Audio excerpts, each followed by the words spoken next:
Salam adamlar. Buqqat acı habar. Süleyman jigimizin jaý cennet bolsun. Ve bu haramlygy eden adamlar, şu zulüm eden adamlar başynda 2 esse, 10 esse bolup gaýtyp geler inşallah. Vatandaşlar hiç birimiz adalet talap etmän oturmaga hakymyz ýokdur. Her birimiz çykyp adalet talap edelim.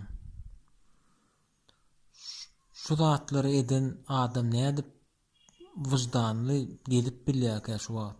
Nädip çörek ýyp bilýär, nädip maşgalatynda oturup dogan garnaşlar bilen çörek ýyp bilýär.